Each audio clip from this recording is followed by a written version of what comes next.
There's an interesting development in the Ukraine-Russia situation over in Eastern Europe.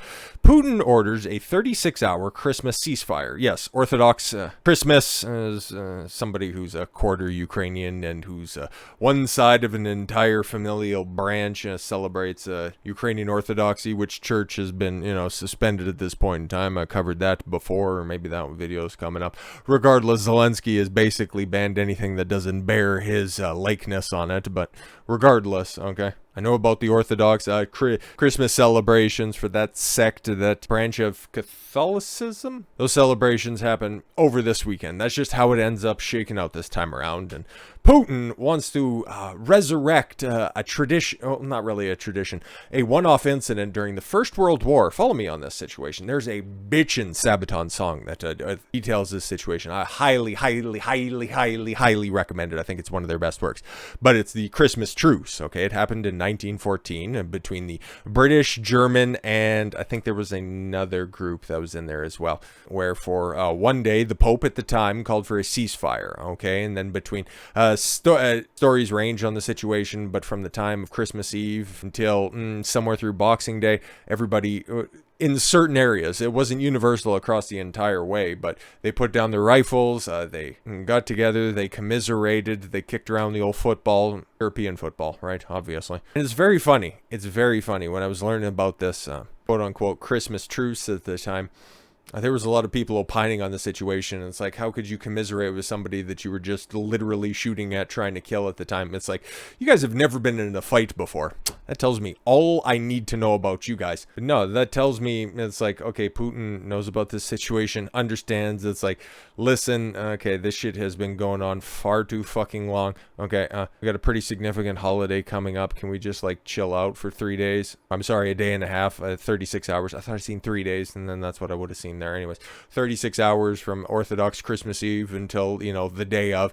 Can we just chill for a second? And Ukraine rejects it because they're the good guys. Hell, they got all the funding that they need. All of the, no, we can't stop right now, comrade, because guess what? All the US and NATO weapons coming over, we're just gonna continue to work. So if you guys just don't want to shoot anybody in field, that would be great. We'll come back to it when we want to. Russian President Vladimir Putin on Thursday called for a 36-hour ceasefire during Orthodox Christmas, although Ukraine later rejected his call. Why? Like, this is an easy optics win. This could have been an opportunity for you guys to be like, yeah, okay, we'll go through a ceasefire. And, yeah, given the fact that it's Christmas, maybe we'll start to engage in some sort of peace talks or something like that. But no, Ukraine marches on because they're the good guys in this situation, right? Right. On order Thursday, Putin ordered a ceasefire from midday on Friday after a request from the Russian Orthodox Church Patriarch Kirill of Moscow. I instruct the Minister of Defense of the Russian Federation to introduce a ceasefire regime along the entire line of contact of the parties in Ukraine from 12 on January 6th, 2023 to 24 hours on January 7th, 2023, Putin wrote in an order, according to state media. If it occurs, it will be the first major ceasefire since the invasion started about a year ago. He noted that there is a large number of citizens professing Orthodoxy live in the areas of hostilities, and called on Ukrainian forces to declare a ceasefire and allow them to attend services on Christmas Eve as well as Christmas Day. Yeah, but I thought Putin was like a war criminal, and this is just basically to lure them into churches so that it'll just bomb them from outer space. Is that what you guys are going to try to profess? In response, however, Ukrainian presidential advisor Mikhailo Podolyak wrote on Twitter that Russia must leave the occupied territories before a temporary truce can be enacted. Hey, yo, you guys just go ahead and withdraw from everything, and then we'll consider a ceasefire. It's like, yo, temporary truce, that's all we're calling for right now. How about that? Ukraine doesn't attack foreign territory and doesn't kill civilians. There's no civilians. You conscripted every military-age man in your entire country into the military overnight, so there is no such thing as civilians within your borders. Sorry to say.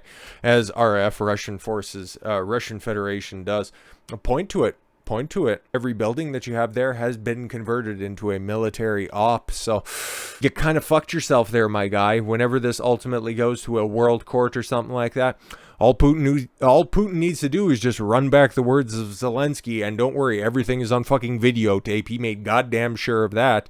Just play that shit back, and all your quote-unquote Putin is the war criminal shit ain't gonna fucking fly when the bullets ultimately stop flying. Ukraine destroys only members of the occupation army on its territory. Oh, really? Like how you guys blew up a bridge in Russia? Or allegedly, or was that an accident when that pipeline, Nord Stream 2 pipeline, ended up blowing up in the Russian Gulf there?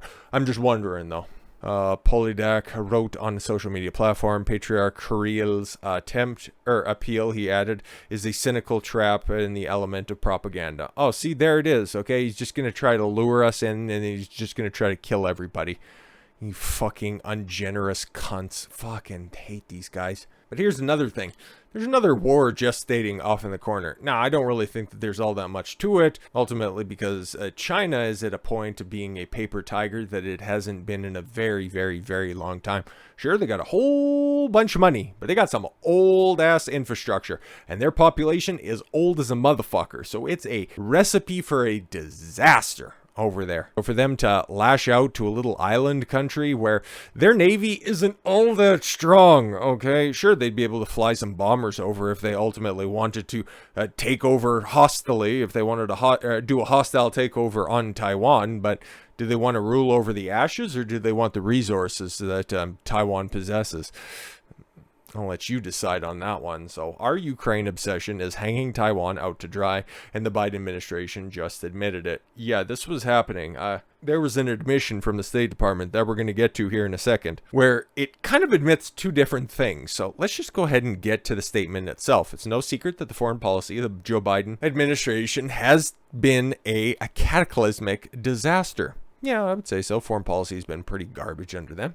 But a recent admission by his top diplomat shows anew just how inept his administration is on the world stage. What? No. A few days before Christmas, Secretary of State Antony Blinken held a press conference to provide an overview of what the administration considered the most consequential areas where diplomacy delivered in 2022. Fucking where? Can you point to anywhere that has been a rousing success, and especially last year? Don't even mention 2021. What a fucking shit show that was. Included on the list were U.S. actions such as rallying the world to support Ukraine. Oh, fuck off. That's you guys are going to count that as a W? $130 billion of United States taxpayer dollars over there just for people to change their profile picture and put hashtag stand with Ukraine in their fucking bio? Give me a break. Accelerating strategic convergence with the allies to contain China. How did you do that? Chinese fighters are still buzzing fucking aircraft carriers. So let's just stop the shit here. And also, oh, didn't Nancy Pelosi announce a trip over to Taiwan in the early stages of 2022? And then China said, oh, fuck around and find out. And then a couple of days later, oh, Nancy Pelosi has a coof and she can't actually make that trip. Sorry about that. But yeah, she ultimately did end up going over to Taiwan. Sorry about that. That could be a fate in the future, but it isn't reality right now. She did make the trip over to Taiwan. There we go. And China, what did they do? Fuck all. Mobilizing broad-based coalitions to tackle global problems. The fuck does that mean? And using American diplomacy to advance peace and prevent and mitigate conflict. Does that involve taking out all your equipment, all of your military personnel, and then just leaving a place that you set up a base for the better part of 20 years, only to just tuck tail and run when a bunch of fucking dirt merchants in the back of a Suzuki Sidekick waving around your military equipment that you left alone? We're chasing you out of the place? I'm just wondering, just asking, is that your prevention and mitigation policy? More notable part of Blinken's remarks, however, came during the question and answer portion of the press conference. Whoa. An official in the Biden administration that actually adheres to a question and answer portion? What the fuck is going on here? It must have been party time. Oh, when the secretary was asked about the lessons the administration learned from the 2021 withdrawal from Afghanistan. Why isn't that still, that should be all over every fucking news program ever. Whenever a military excursion ends up getting elaborated on by the Joe Biden administration, 13 dead. at the Kabul airport after an IED went off during that hasty fucking explosion that was sped up by the incoming Taliban regime that didn't really have to overthrow anything. You guys left all the fucking doors open, all the palaces, and the installed president in Afghanistan, that one in Afghanistan. Talk about the other one at a later date. But after he snatched up everything that wasn't fucking nailed down, and then does anybody know where that motherfucker is right now? No, he's probably off cashing checks somewhere. In his response, Blinken tacitly admitted that the administration is incapable of handling multiple foreign policy ventures at once. Oh, when it comes to Russia's war against Ukraine, if we're still in Afghanistan, it would have, I think, made much more complicated the support that we've been able to give and the others have been able to give Ukraine to resist and push back against Russian aggression. Okay, so having a base and having a post of command in Afghanistan, okay, just a stone's throw from Ukraine and Russia, that would have been worse off for them, because you would have been able to pay attention to what was going on there. You would have had a bird's eye view on that situation instead of just, trying to hear through back channels and, whatever the fucking Ukrainians want to tell you. They aren't known for their brains. I'll just go ahead and tell you that. But if you're also touting in the same breath during the same press conference that you rallied the world to support Ukraine and that you guys couldn't manage this situation if you were also in Afghanistan at that time, what good does the world support have to do if you guys can't, not even officially engage in any sort of war that's going on right now? Or did you also admit that you guys are also pulling the strings in Ukraine? It sounds like you got caught in something right there. Whether intentional or not, Blinken's statement doesn't exactly promote confidence in American leadership. Well, anytime that I see him fucking get up to a podium, I'm not exactly inspired, if we're going to keep it a buck. Especially pertaining to Taiwan in recent years, the island nation. And again, I don't really see it being that serious anytime soon. Again, China has a lot of fucking problems, but Biden has regularly approved arms sales to Taiwan as part of Americans' commitment of the 1979 Taiwan Relations Act. His administration's overzealous devotion to involvement in Ukraine is hampering U.S. commitments to the island nation. Back in November, Wall Street Journal published a bombshell report.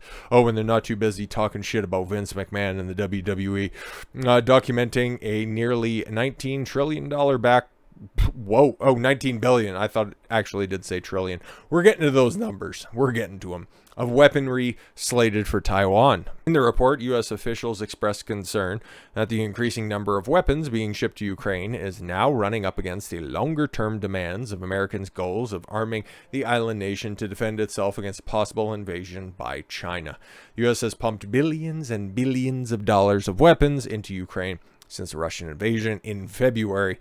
Wow, we're going to come up on a year on that motherfucker, taxing the capacity of the government and defense industry to keep up with the sudden demand to arm Kiev in a conflict that hasn't expected to end soon. Yeah, man, because what's the incentive for Ukraine to actually finish this stuff? They seem to be calling the shots. Russia's like, can we have ceasefire for Christmas? That'd be great. And they're like, no, the money machine from the West goes burr. We're just going to continue to fucking fight this never-ending war.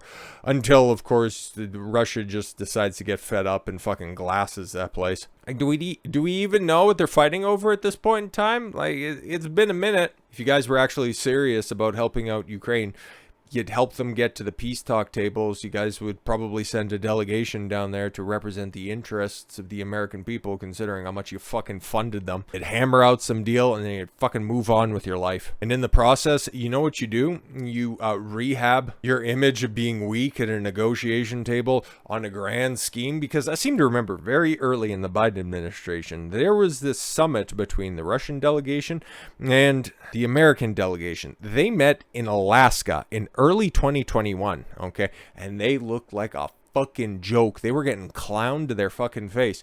But if you guys could figure out some sort of a situation, if you could act as a mediator in this, you would look strong in the face of other impending threats, China chief among them. This is an easy W for you guys right now, instead of trying to fight another proxy war on top of this proxy war right now. Like, let's just call this exactly what this is, okay? There are people speculating out there, oh my god, if Russia continues to advance, or if they want to pull out any more advanced weaponry, it's going to be World War III. Brother, we're in World War III right now. If you think, okay, and again, much smarter people when it comes to military strategy have opined on these topics multiple times. It's an argument that I've heard over and over again, and I do agree with it quite a bit, okay? Just take a look at the advancement of warfare, even during the 20th century into the 21st century.